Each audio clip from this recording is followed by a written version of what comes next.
And it's time for the Friday afternoon live stream. I'm Bobby Burton, joined by Jerry Hamilton. We're here live at the Co-op. The women's basketball team just got announced. What does that say? What does that Beat everybody. Beat everybody. Mine says, "Here, kitty, kitty." I've got a little button on they gave me here at the Co-op. You guys can get that if you'd like. Come on into the Co-op. Join us here. We've already seen a couple people stop by, get their Clemson merchandise. They've got a "What Starts Here Changes the World" kind of thing with a college football playoff logo on it as well. So they've got that in store and ready for you. We've also got fine Christmas gifts here behind us with 40 Acres merchandise. We'll talk about that a little bit later.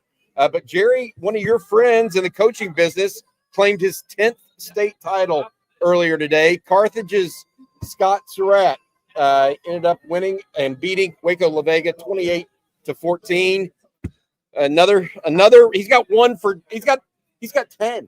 10. That's amazing. This was it. This was the picture on Dave Campbell's football magazine with 9 state titles.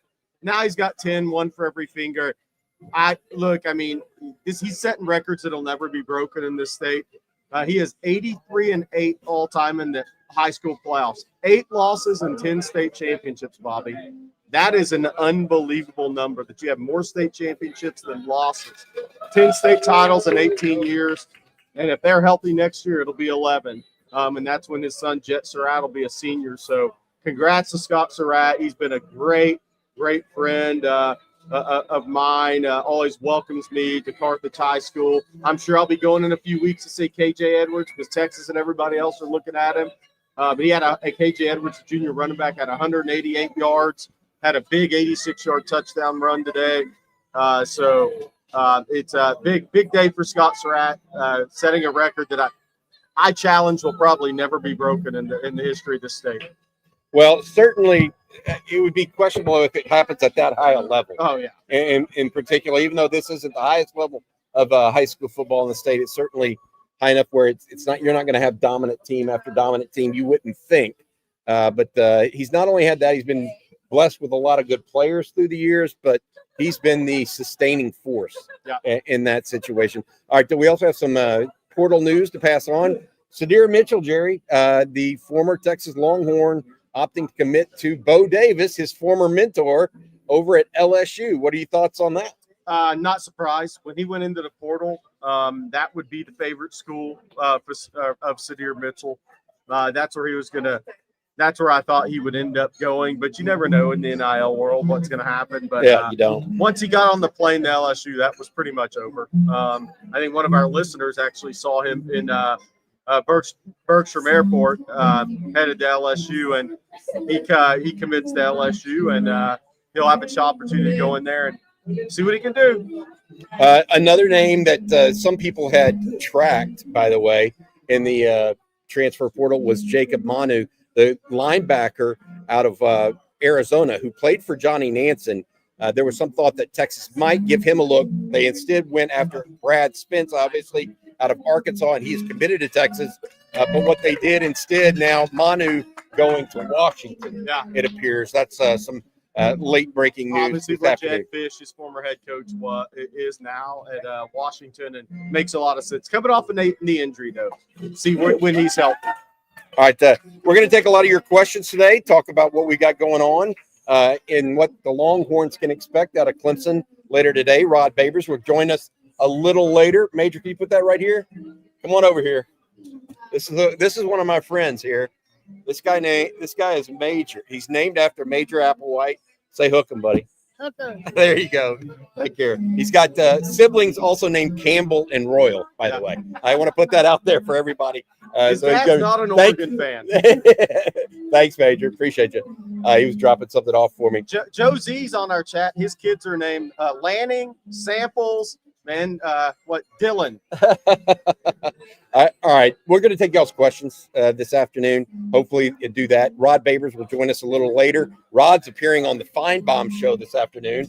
He'll get his barbs in with Paul and go from there. We'll talk a little bit with him in a minute when he arrives over here. He's going to try to get some gear for his baby who's maybe going to the game tomorrow, Jerry. Maybe her first Texas football game.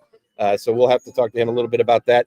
But as we talk about this Clemson game, we've talked about it for 2 weeks now. is there any prevailing thought that you see out there as we've noticed the line inch up 12.5 points? Yeah. The only thing I can think of that really makes me feel comfortable with Texas walking away with a win like this potentially is the idea that the Texas defense may just overwhelm Clemson. Yeah.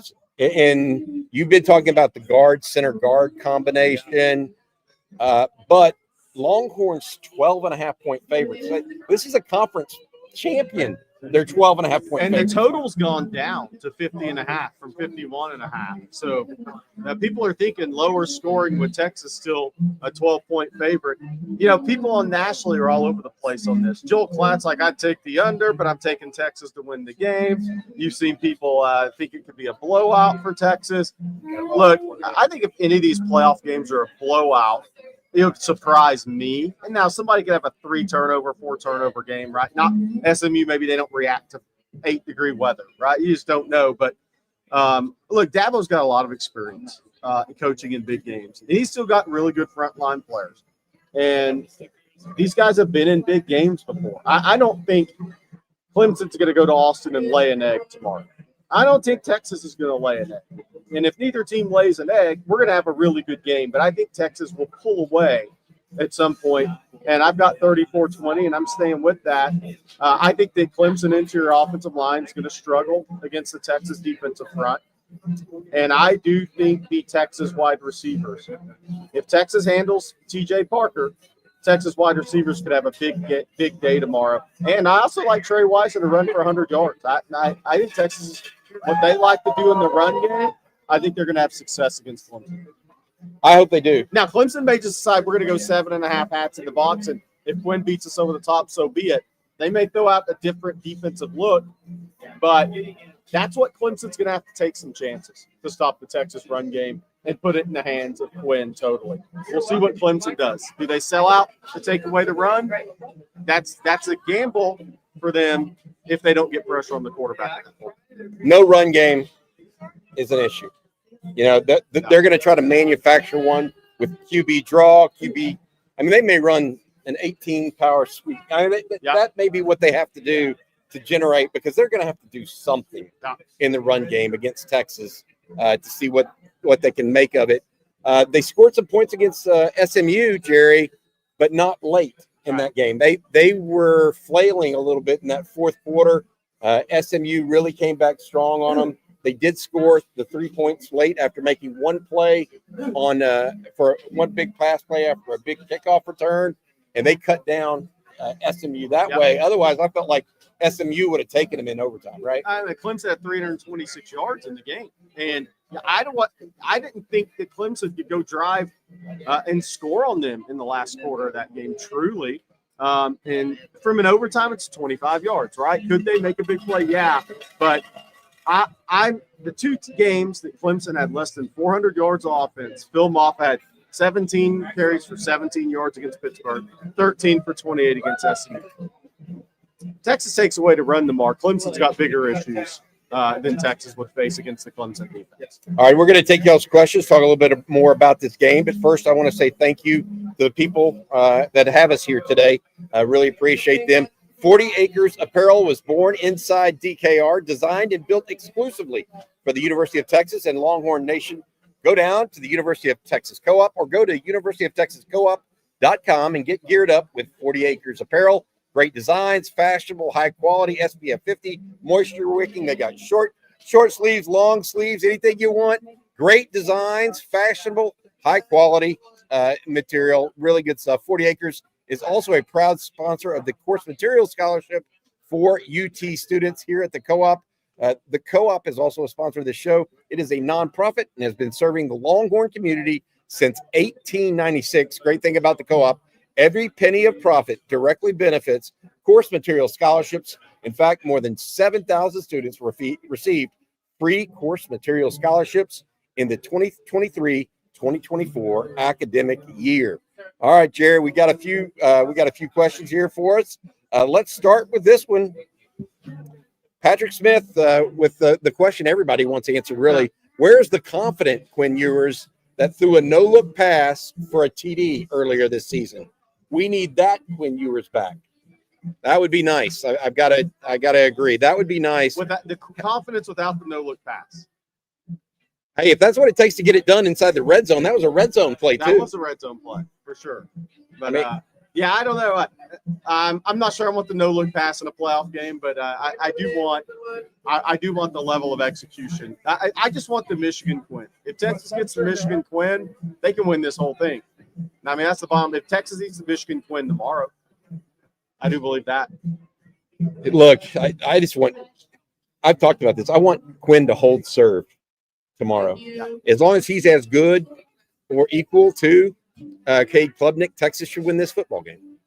And if his supporting cast doesn't help him out, then that's on Texas. Maybe they just weren't as good as we thought they were. Right. But as long as Quinn holds serve tomorrow, he doesn't have to go out and be, a giant killer. He just has to be consistent and take care of the ball. And Texas, if they take care of the ball, if there are no big punt blocks or big punt plays, if a Dabo doesn't pull a rabbit out of his hat, I think Texas should be in good shape. Yeah. Again, though, I will say this. The one thing that I keep having some reservations about, Clemson's the ACC champs. Yeah. They're not here by mistake at any stretch. They're not as overall talented as Texas, but we'll see. What's interesting is the same thing I've said about Clemson leading up to this game. It's the same thing people said about Texas in the SEC. Well, they didn't play the top half. They didn't play the toughest SEC schedule. So they're overrated. Well, Clemson did play 5 of the top 6 teams in the ACC this year. And if they had, I'm not sure they'd be here. I do think Texas will still be in this playoff thing. Because I think we've seen what Ole Miss does against defensive pressure, what Jackson Dart did this year against defensive pressure. But one thing about Clemson, I'm not sure they're not a little bit of a smoke and mirrors team. I've been on that team because the 5 teams they played that have a 7-5 record or better, they give up 429 yards a game defensively, and that dog won't hunt in the playoffs against really good teams. So that's my question with Clemson. Are they a little bit of a smoke and mirrors team? I think they are. But that goes out the window tomorrow. Thank you. That goes out the window tomorrow because it's a one-game scenario, a win-or-go-home scenario. So our opinions of Clemson, and I think a lot of them, Bobby Petronic thinks he said, and I've listened to all you guys in the chat, I think are accurate. But does that mean they're going to be accurate tomorrow? That's always the question in win-or-go-home scenarios. That's why the 5-12s are so much fun in an NCAA basketball tournament, right? The difference is they don't have home games.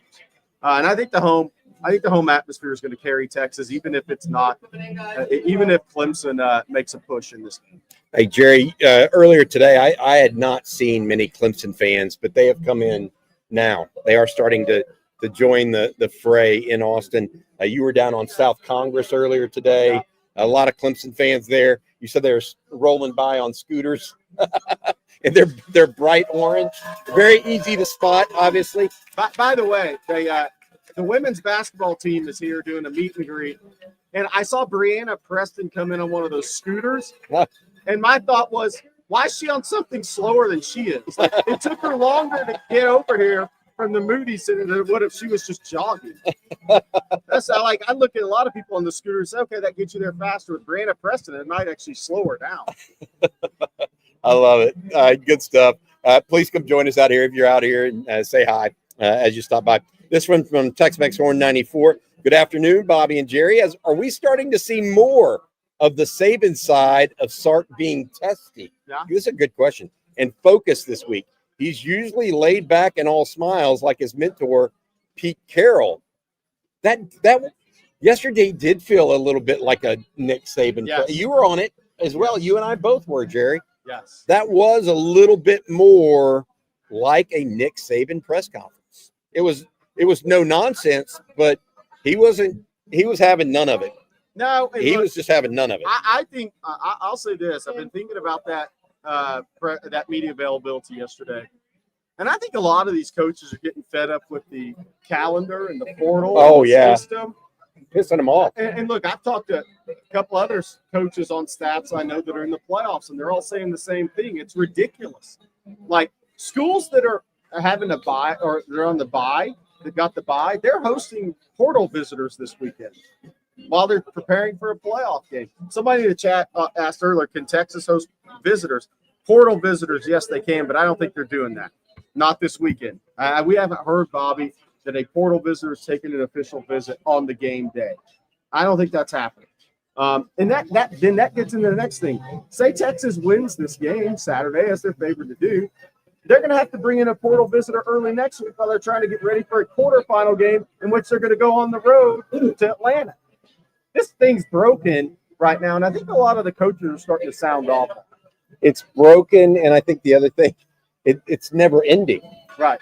I mean, it's one thing then the next right now if you're in the playoffs. I tell you what, we've got a special guest, Jerry, coming in to join us right now. This is a guy that needs no introduction to you or me. Yeah.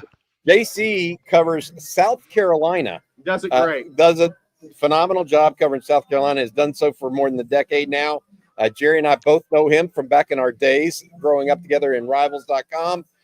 JC, we asked you to come on today a little bit because your last game was against the Clemson Tigers, and South Carolina escaped that game. They won it, clearly, but they escaped it. Clemson played South Carolina tough. So we want to get your feelings on the Clemson Tigers. Also, I know you watch some Texas, and how you think maybe Texas matches up with Clemson. But first and foremost, welcome into the show, JC. Yeah, thanks for having me, guys. Great to catch up. Y'all are looking well. A lot of burnt orange there. I haven't seen you guys in burnt orange. Jerry's got a pimp shirt on. That is amazing. If I wore orange at all, I would wear one of those. I probably need to get it. And you wouldn't be wearing Clemson orange. No. But anyway, great to be with you guys. And yeah, that Clemson game, first of all, it was a fantastic football game for a rivalry game. Usually that Clemson South Carolina game is not close. The best team usually kind of runs away with it, but it was a down to the wire game. South Carolina had 3 turnovers inside Clemson territory, and I thought the Tigers played better, having watched them for most of their games this year, than I expected. My theory is they may have been kind of bored because not only are they in the ACC and wasn't the best year in that league, they didn't draw Miami, they didn't draw SMU to the championship game. Their toughest opponent was Louisville. Louisville beat them. They had some challenging games at Pitt and at Virginia Tech, found a way to win, but there wasn't that big home game for them. I mean, they played Georgia on a neutral field to begin with, and that's important. You know, fans get up for it. Campus is buzzing that week, and they got up for South Carolina pretty good. I thought they had a really good game plan. I think that what makes them a dangerous football team is, number one, they have found ways to win close games. They did not against South Carolina, but they did against SMU, as you saw. They recruited the best, for my money, the best kicker in the country, Nolan Hauser, out of North Carolina last year. True freshman. Did not surprise me at all. He went back to his hometown in Charlotte and nailed a 56-yard game winner. I think that their challenge coming in, knowing a little bit about Texas, is the Texas defense against their offense. Phil Maffa, Clemson's running back, who kind of carried them most of the year. He's a big downhill bruising back, really the type I really like, tough to tackle, but he's been banged up. And then their backup Haynes tore his ACL last week. So they have no depth at running back. It's hard to run, I think, a lot of times against the Texas defense if you're not overly talented on that side of the ball. And then there's the matter of the Texas defensive line. Clemson's offensive line has also been banged up. They're actually better than they have been, believe it or not, up front. Dabo's championship teams did not have what I would call a stellar offensive front. They're just really good at quarterback and the other spots, but they're better than they've ever been up there. I don't know how healthy they are now. Against South Carolina, what they did to neutralize the Gamecocks up front, they had a lot. Garrett Riley dialed up a ton of quick game, just boom, boom, boom. And so that's going to be, if I'm Texas, that's my key. Just make sure they don't start running. They probably aren't going to be able to, but if they do, that could be dangerous because that opens up, their downfield game, and they do have some talented guys on the perimeter that can hurt you. What do you think of Cade Klubnik's return for him to Austin, obviously? What did you think of him as a quarterback this year, watching him Did not turn the ball over, at least from an interception scenario, but he did have some fumbles and some issues there. What did you think of him this year? And is this the kind of guy that might be the best quarterback Texas has faced this year? I'm trying to think of who. Certainly, they're better than Michigan. Or who are they lining up back there now? No, don't worry about Michigan. I'm trying to think through it. Maybe there hasn't been Marcel Reed. There hasn't been. Texas has not faced. DJ Lagway was out. Yeah, Pavia would probably give him a run for his money. I like the way he plays.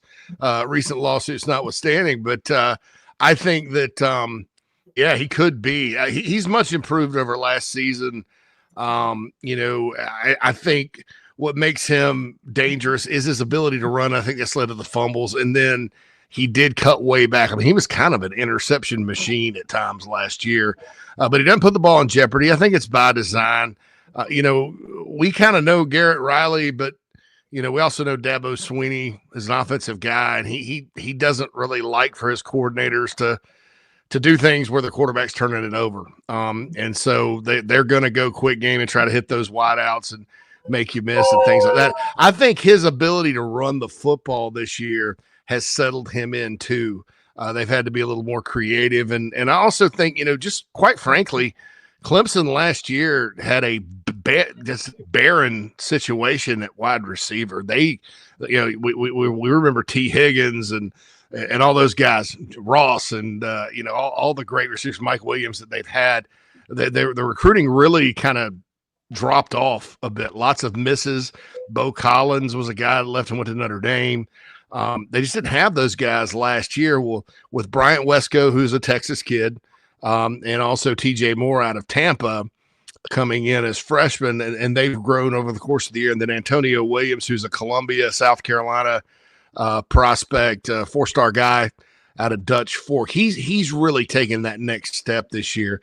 Dangerous guy. He set Pittsburgh on fire in that game. I think he had like 11 catches or something, but he's a danger. So he has more weapons this year. And then their tight end, Beringstool, who's from Nashville, Tennessee.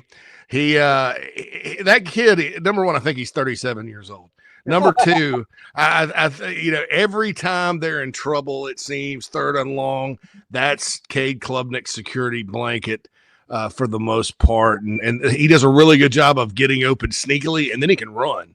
So you got to watch him as well. But that's another big difference. That's why I think Klubnik's been a little better, because he's got better players to throw to. Hey, congrats on your new nickname of Burnt Orange Shurburtt. That's going to be your new Clemson nickname, JC. Burnt Orange Shurburtt. Burnt Orange Shurburtt. Great. You know it's coming, my friend, JC. Hey, I want to ask you, though, Dabo's got a pretty icy relationship with the local media there for a guy that's won 2 national championships. But I want to ask you this on that. He also has big game experience, and he's us against the world mentality coach. And you know him well, covering South Carolina at the level you do. What do you have you sensed any change in him? I mean, obviously going to the portal now, that should be like throwing parades in Clemson. But have you noticed a change in him?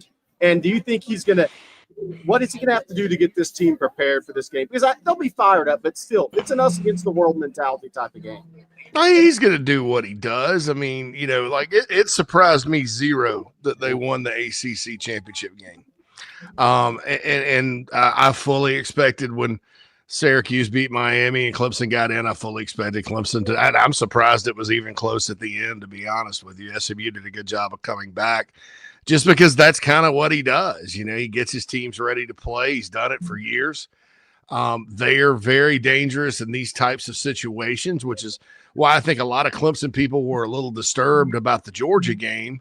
Reality, though, in that Georgia game, I expected both defenses in that game to kind of take control. And then in the second, it was 6-3 at halftime. It wasn't like it was a blowout. And then Georgia just pulled away second half. Clemson's offense could do nothing. And so I think, that's like a half of football where they really just kind of stubbed their toe. And then I think Louisville just surprised them. They just weren't ready to play. Bottom line, it happens to teams all the time.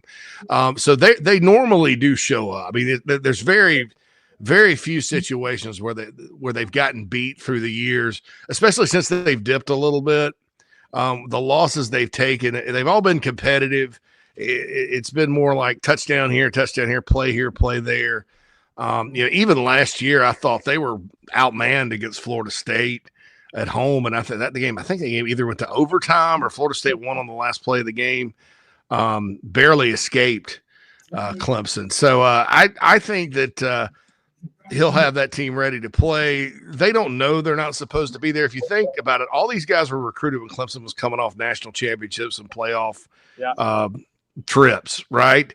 So they came to Clemson thinking that's what they were going to do. So this is not something that's going to go. They're going to, oh man, wow, we're in the playoff.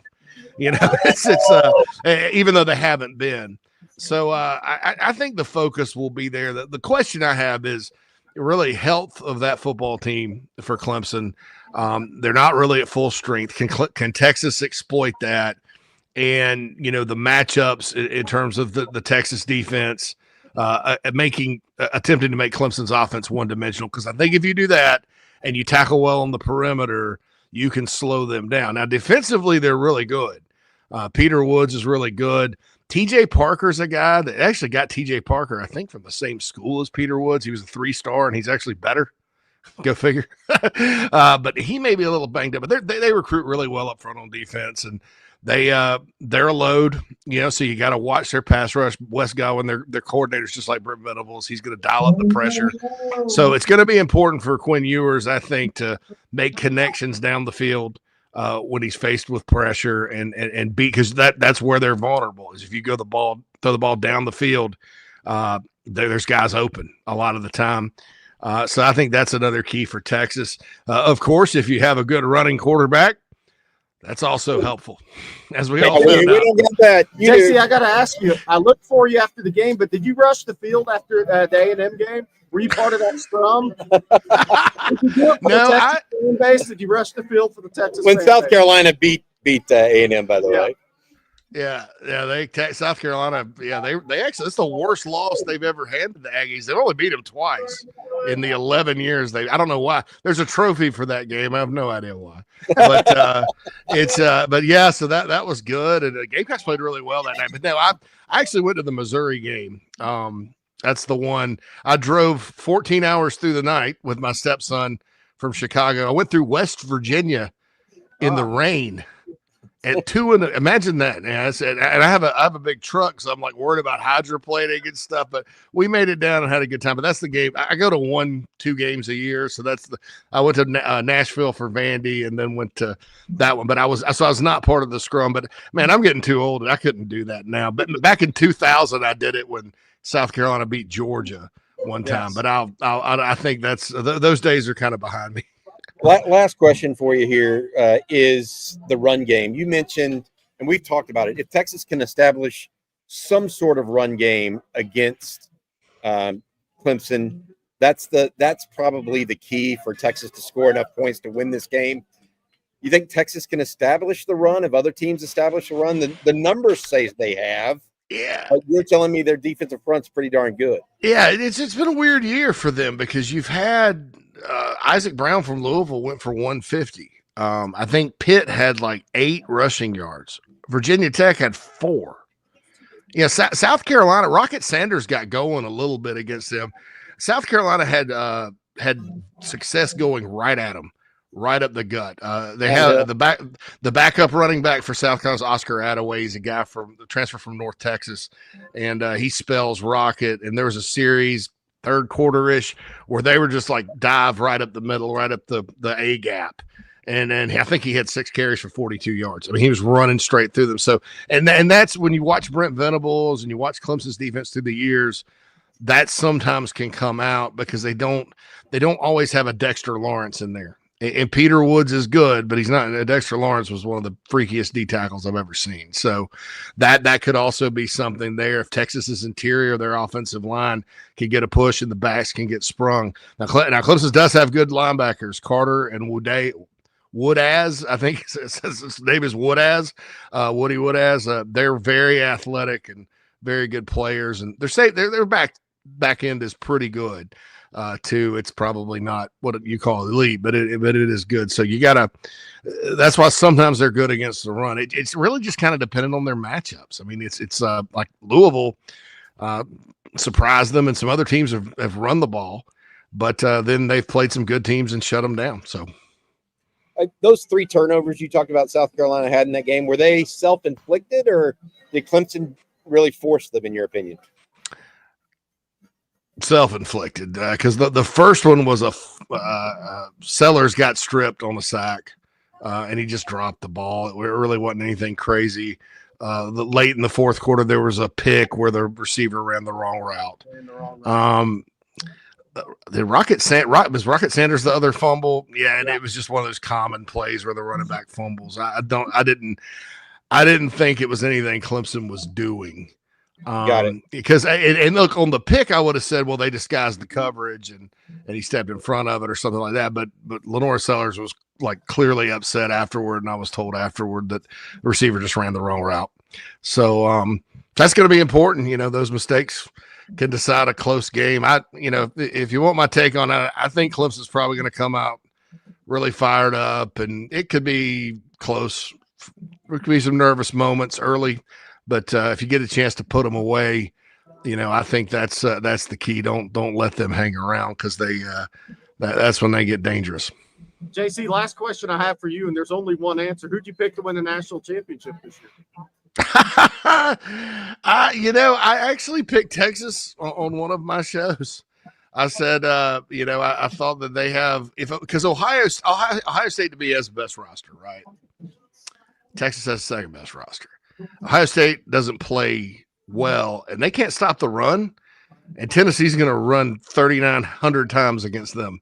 So now, if Ohio State gets past Tennessee, maybe that's a different story. But I think sometimes these teams that have these good rosters, since we're in this playoff era, once they get to the playoff, they I've seen in basketball, they flip a switch and then talent kind of takes over. So I did pick the Longhorns on one of my shows, fellas. Talent and matchups. Yes. Paramount. And I tell you what, coaching also becomes a big piece. Yes. What are you going to call on 3rd and 5 with all the chips on the line? That's a big one. I owe you. I'll come on the show soon. Tell people, the fans, where they can hear from you, because you got JC. We've worked together a long time, know each other a long time. Great in-depth SEC knowledge all over the Southeast region. Yeah, check out the JC and Morgan podcast. It's on iTunes, and we did it on YouTube. It's myself and Mike Morgan from the SEC Network, and we actually talk more Texas and schools like that on the show than South Carolina. It's really a regional show, national show. So check that out. Nice to meet you guys. Funny story about JC and I. When we started 24/7 Sports, we didn't start it. Bobby, Shannon, Terry, all those guys. JC and I were over the national rankings. JC, do you remember where our first national rankings meeting was in Orlando? The Perkins restaurant in Windermere. It was the Perkins, and I remember I had such a bad headache that we were at Perkins for like 6 hours. Those rankings meetings, man. Top 247 in the country, man. I don't miss those rankings meetings, man. I don't miss them. I don't miss them, man. It's fun to watch, fun to look back, but man, I remember that now. It was right near Tiger Woods' neighborhood. We were talking about that. We're like, Tiger's over here. It's very famous for reasons we're not going to mention here. Yes. Because of Tiger Woods. Yes, not because of the 24/7 top rankings. I think we intentionally did that. So yeah. All right, guys. Thank you so much. Hook 'em later. Hook 'em horns, guys. See you. Well, there we go. We got him to say hook 'em a little bit at least. Thanks, JC. Appreciate you very much. But good stuff. All right, good. We're going to get back to your questions and finish up this live stream here this afternoon. We have got a number of things going on.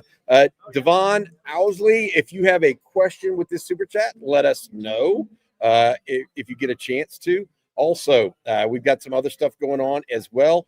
I'm going to ask this one. Jerry's going to take a little bit of a break real quick. What is the latest on Eric Singleton? That's the wide receiver out of Georgia Tech. As of right now, I could have missed something this afternoon, But Texas was still in the mix yesterday, and Singleton was still on his official visit to Auburn. It was his second visit. I think this is coming down to Texas Auburn.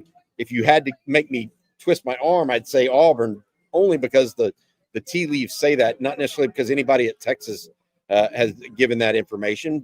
But we'll see how it goes all around and see what comes up. But that is the latest on the wide receiver that Georgia Tech, out of Georgia Tech, that Auburn and Ole Miss, among others, have also been pursuing as well. Here's another one. This is one that Jerry and I have talked about a little bit off air, and we'll take it now. What are the realistic odds Matthew Golden comes back next year? What do you think that's a possibility? It has been a possibility. Oh, how you doing? Sorry. We got a guest coming in here. What's up? How you doing? Oh, we'll come back to this question, Josie, in a minute. This is Maddie Booker. How you doing, Maddie? I'm good. You doing all right? Great. I was at the game on Tuesday night. This is the leading scorer, I guess, for the Longhorns. Sure. You were last year, at least. I don't know. I haven't kept up with the stats this year.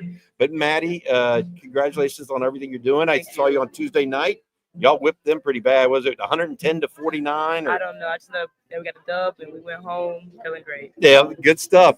Go ahead. Yeah, Jerry. well, first off, you have to have confidence that request number 35 at Texas.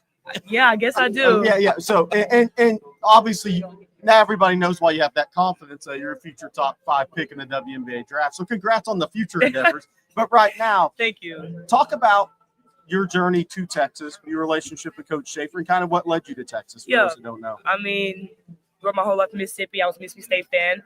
Coach Schaefer was a Mississippi State head coach for women's basketball. I grew up watching, him coach and also his team play. So 8th grade, I started getting recruited by Mississippi State big, and we just kept we just kept in touch forever. And then when coming my senior year, making my decision, it kind of went down to who's going to push me, who's going to get me to the next level, and who's going to keep me humble and grounded. And I mean, Vic definitely took on me. Who did that come down to? Who was the other schools? Duke and Tennessee. Okay. I think I chose a real UT. So, yeah, Vic checked all the boxes. So, I mean, I made my decision. It's been great ever since. So you added a 3-point shot to the game this year, right? Yes. Yeah, you added that. Last year, you were more mid-range off the bounce, right? Get to the rack. You're really, really, really high level getting your mid-range game. Talk about what you've added to your game this season. Like you said, 3-point shot, of course, but also, last year I played point guard a lot. Yep. This year our point guard is back, so I'm back on the wing in my natural position. So I think also getting back to being more of a catch and shoot type of threat.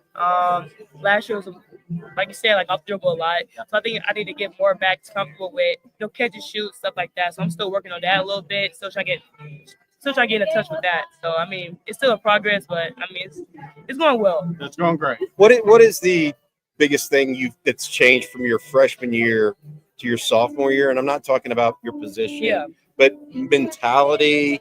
Are you more fit? Are you playing longer minutes? I mean, what are the things that you've worked on the off season to be ready for this season? Definitely lost some weight last season to this season.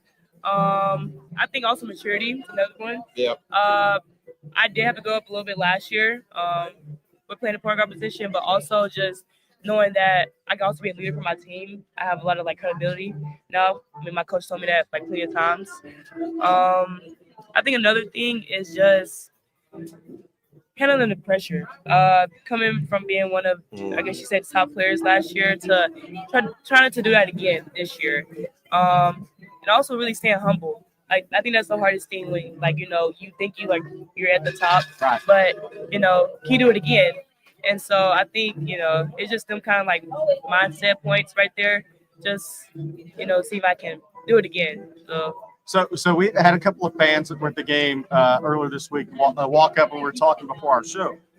Is Brianna Preston as fast a girl with the basketballs you've ever seen? Yeah. Because everybody's saying that goes to Texas games. Yes. She's as fast as anybody they've ever seen with a ball in her hand. She is. Yeah. I think she's can't even explain it, but I said, why'd she come on a scooter and slowed her down? I think she's faster than a scooter. She's faster than a scooter. For real. Hey, you're here doing something really nice for the students at the University of Texas. Yourself, a student. But the University of Co-op has a meet and greet right now with the women's basketball team. Yeah. Y'all are raising funds for the course material scholarships and whatnot.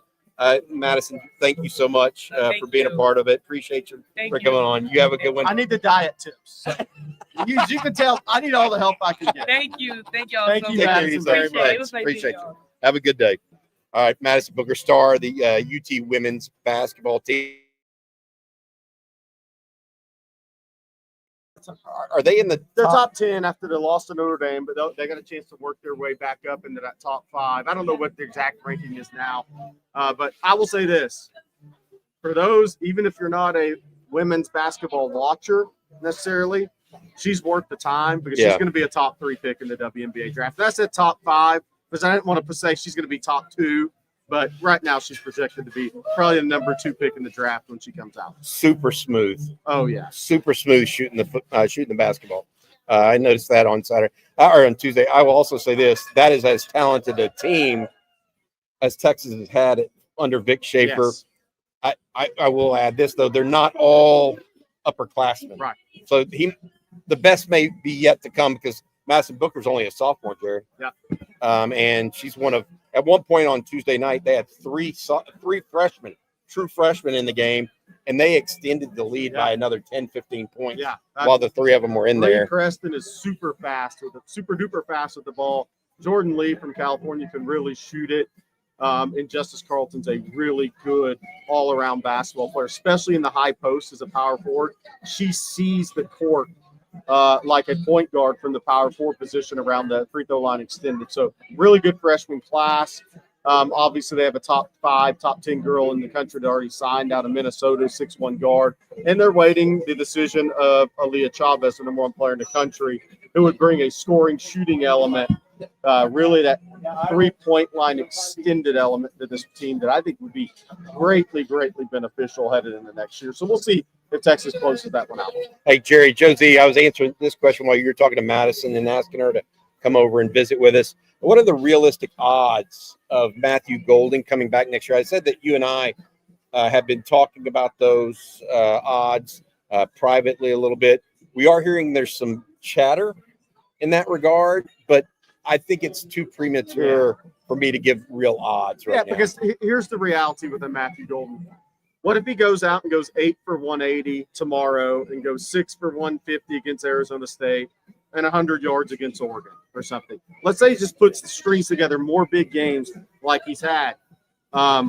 These guys' stock can still go through the roof on some level. Now, I think his 3rd round, his 2nd round, as high as he can go, is it 3rd round? I don't know yet. I think that's going to come down to his true size and testing numbers in an NFL combine. But there's some chatter about it, but I'm not going to go there because there's games to be played, Bobby, and these guys go tear it up in one of these games based on the tape that he's already put out. I mean, what if he goes 8 for 150 against Avion Terrell tomorrow? I mean, Davion Terrell's a future NFL draft pick at corner, so these guys still have opportunities to elevate their stock and have to make their decisions tough. Aggie grad, 0%. Know this is for Texas and Clemson. Talking about our live stream here, but it looks like Penn State might have the best or easiest run to the final. My thoughts, I actually agree with this. And I'll tell you why. They start with SMU in a snowstorm or whatever it's going to be tomorrow. Then they have a Boise State team that they will be a prohibitive favorite over in the quarterfinals. Yep. And then they get the winner of most likely Notre Dame and Georgia. Well, Georgia's got their backup quarterback. Yep. Penn State, I think, has the easiest run to the semifinals, if not finals. Yeah, at this point. I agree. And look, again, the people are going to be like, James Franklin going to get Penn State to a national championship game. I mean, we'll see, right? I mean, but there's been a lot of coaches that won national titles that they didn't think, a lot of fans didn't think they would ever, their teams would, that guy could get them there, college football fans in general, I should say. But look, Drew Allar's playing at a high level. They had 520 yards and 38 points against Oregon. Now, I'm not sure Oregon's really good defensively. They've given up 30-plus to all 3 teams that they've played that are in the playoffs. But Penn State showed life on offense against a really talented Oregon team at the right time. They're going to have confidence going into the playoffs offensively, to where a lot of times they go in the bowl season without confidence offensively because they lost the big game, right? So I think it's a different look. I think Drew Allard could be the first pick in the draft after next year potentially. So they have more confidence, and they have 2 NFL running backs, and they have really good athletes up front. They develop their players. They evaluate well and develop their players. So I think the biggest hurdle, Bobby, is the first game for Penn State. Because a lot of people think, oh, James Franklin will just lose because that's what he always does. Well, if he wins that first game, suddenly people are going to be starting to look at him different, even though it's one game. It's just the way it is. And I think they have a good path, but I'm not convinced that these teams, I know they played Ohio State, but Georgia has more talent than these teams. They're still going to have to pass the Georgia test, in my opinion, semifinal. All right, this one from Devon Owlsley. Besides Quinn, who is the most important Longhorn? Jerry, we talked about that a little bit this morning. I went with Gunnar Helm on this offensive team. You went with Trey Weiser. I understand you go in with the running game. Yep. That's got to get that going. Part of this is that Texas totally for the one game that Texas needed Gunnar Helm the most from a receiving standpoint. All the yardage last week or 2 weeks ago against Georgia came from the outside guys. None came from the tight ends. Gunnar Helm was held in check. 1 catch for 11 yards.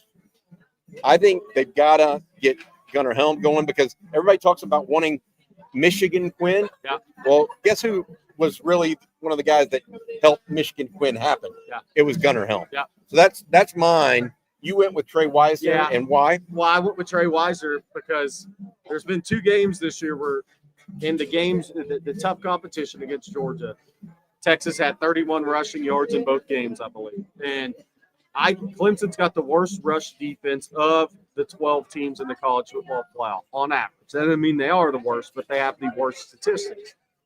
I think if Trey Weiser gets 100 yards tomorrow, that is a really big deal for Texas and Quinn Ewers because that run game opens everything else up for Quinn. People have been talking about it all week. That puts Texas, Steve Sarkisian, in a different ability as a play caller with Quinn when the running game is going. And if Trey Weiser goes for 100 yards tomorrow, that means Texas is controlling the ball. They're driving the football field, and they're in control of this game. And when Sark's in control of a game as a play caller, Texas is extremely tough to beat. It doesn't matter who's playing quarterback for Texas at that point. If Sark is in control of the running game, and he's got the skill guys, then as a play caller, he is really difficult for a defensive coordinator. Well, let me ask you this from JWoo888.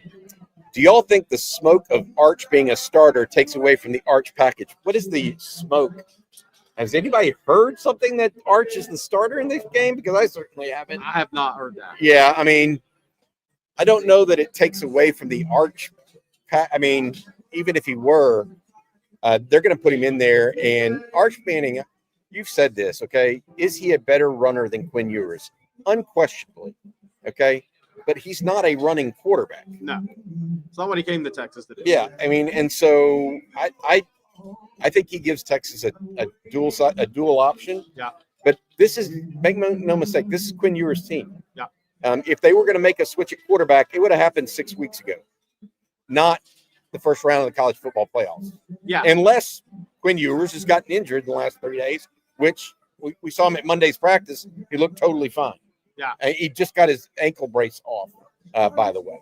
So I think that would be a little reach at this point to say there's smoke about the one thing Arch starting. Yeah, the one thing I do think we're going to see, and hopefully there's multiple college football playoff games for Texas, right? I think we're all on the same page. Maybe except 5 guys in the chat. But it's been in the red zone with Arch. It's been run left, design, run left. Why I think that's important, I think we're about to see the waggle going right. Because whenever he comes into the game, Sark calls that 3-level play on a waggle going right. And I think Sark has been setting this up in the red zone when he needs it. because it's been run left with Arch Manning. I think we're about to see a waggle in his first throw in the red zone to the right. Whenever Sark thinks he needs it, I think it's coming out. Well, it's possible, I would say. Todd Lacey wants to know this. What personnel groups might Sark deploy versus Clemson to break tendency? 21 personnel with 2 running backs. That's the pony package. Welcome, guys. How y'all doing? Oh, there's a Clemson fan here, even. Hey, how you doing? 21 personnel, which is 2 running backs, 1 tight end. That's what Rod Babers likes to call the pony package. 10 personnel, 1 running back, no tight ends. I'd like to see Texas spread Clemson out and go where they ain't. Take what they give. I would say this. I would be highly surprised if Texas didn't play with at least 11 personnel almost all game. Yeah. I mean, their Gunnar Helm is going to be on the field. I don't know about the pony package. Your call? Yeah, well, I do think we haven't talked about it probably enough. I think the return of Jaden Blue in the passing game may happen this week. Because this is not, and I agree with JC Shurburtt. We talked about it. Clemson has good players. They don't have Georgia's speed at linebacker, though, and as many of them that can close space like Georgia can. I think we're going to see the return of Jaden Blue in the passing game for the Horns this week. I think they're going to be able to attack that way. Maybe not in the run game. I think the run game is Trey Wisner, but in the pass game on the perimeter with Jaden Blue or out of the backfield lined up in the slot. I think we're about to see a little more Jaden Blue in the pass game this week. All right. This will be the last one here today. How much, and this from Brandon Kelso, excuse me. How much is it mental for Quinn in the red zone versus some of the head scratching play calls from Sark? What do you think? What is it? Is it mental or is it just slow progressions from Quinn, not believing in himself when he sees something open, or is it Sark calling things outside the numbers? I mean, Sark does not call a lot of passes in the red zone over the middle. Yeah, not unless it's a little Texas route to a running back. I think there's a element to all of it, Bobby. Is Sark calling plays outside of the middle of the field on purpose? Probably. Is he trying to make it more of a timing throw for Quinn than a progression throw? Yes. And I think the biggest thing for Quinn is, look, he's got to be. And people say, well, the throw to Matthew Golden against Georgia that in the end zone. But I'm talking red zone, late game. You got to have a touchdown to win it. What's Sark calling in those situations for Quinn? Quinn, I don't know if it's Clemson. Let's hope it's not Clemson. Let's hope it's not Arizona State. But that semifinal game, there's a good chance in the red zone. There's have to be a throw made where everything else breaks down. And you just have to go make a play with your arm because that's what you are, a passer for your team. And he's going to have to deliver the accurate ball. DeAndre Moore, that was not a good throw against Georgia. The one, the Wingo on the left side, was a little late and wasn't as accurate as you needed to be. There's going to come a point in time where Quinn's going to have to just deliver the ball where it needs to be to win a football game in the red zone. I believe that's coming. Let's hope it doesn't happen Saturday, but I believe that's coming. And I think Sark is calling plays and putting Quinn in, he thinks, the best position that Quinn can be successful in the red zone. All right. I lied. We're going to take one more. Yeah. This from Colin A. Strike. I haven't gotten to watch much coffee and football this week. Are we having a tailgate tomorrow? We are not. Jerry, you're going to be at one up on the LBJ lawn. There's also the Flat Creek wine garden that they have right across from the Texas Sports Hall of Fame, Texas Longhorn Hall of Honor, the Julius Whittier statue. Make sure you come check that out. They'll also have their regular Bevo Boulevard festivities, as well as Pat Green at Longhorn city limits as well. All right, before we get out of here, I want to say thank you one last time to our friends at 40 Acres Apparel. 40 Acres was born inside DKR, designed and built exclusively for the University of Texas and Longhorn Nation. Go down to the University of Texas Co-op or go to universityoftexascoop.com and get geared up with 40 Acres Apparel. Great designs, fashionable, high quality, SPF, moisture wicking, just a super great product. Looks great, feels great. 40 Acres is a proud sponsor of the course material scholarships for UT students at the University Co-op. two great partners here with 40 Acres and University Co-op. We appreciate them all year long. We've done season. this. Just a great situation. And you hear those bells. Every time you hear a cowbell here, that means a UT student has gotten a little scholarship money. A donation has been made specifically for them. It's great spirit here around it. And they are in the Christmas spirit. I don't know if you can hear it, but there's Christmas music playing in the background a little bit too here. Jerry, you have anything final you want to say before we let folks go? We'll see them again in the morning, obviously. See you again in the morning, but 34-20, I'm sticking by my prediction score, and I'm not saying that's going to be all straight offensive drive points by Clemson. Look, Texas is a better football team. They're a more talented team. That's not taken away from Clemson. This is about execution in the playoffs. This is about who executes at the higher level. The best team does not always win. We watch state championships in high school football, but we also do see then with a guy like Scott Surratt at Carthage, why has he won so much? He executes at an extremely high level in the playoffs. That's how you win 10 state championships as a football coach. Texas is going to have to execute from here on out at a higher level offensively than they have in recent weeks. And that, to me, I'm not expecting perfection, just a cleaner brand of football. And if they execute at the level they can, then people will be talking about if Texas executes at a high level against Clemson, they're suddenly the team to beat. That's what will happen if they execute at a high level Saturday and beat Clemson. Got to do that. Got to do that because we want to see this season keep going. Texas 11-2 on the campaign. Clemson ACC champs 10-3. Game starts tomorrow at 3:00. Enjoy either watching Texas high school football championships tonight and tomorrow morning, or watch the college football playoffs. Indiana takes on Notre Dame at Notre Dame Stadium. I believe that game kicks at 7:00 this afternoon. Then the early game tomorrow morning will be Penn State versus SMU in State College, PA. The game after Texas will be Ohio State versus Tennessee in Columbus, Ohio. And by the way, my pick, Texas 20, Clemson 13. There you go. There we go. All right. For Jerry Hamilton, I'm Bobby Burton. Thank you also to Madison Booker, who stopped by, as well as our producer, Matt Hutchinson. And thanks to all of you who joined us this week. Great week of college football talk here, Longhorn talk in particular. Everybody have a good one, guys. Tomorrow's it. Hook 'em.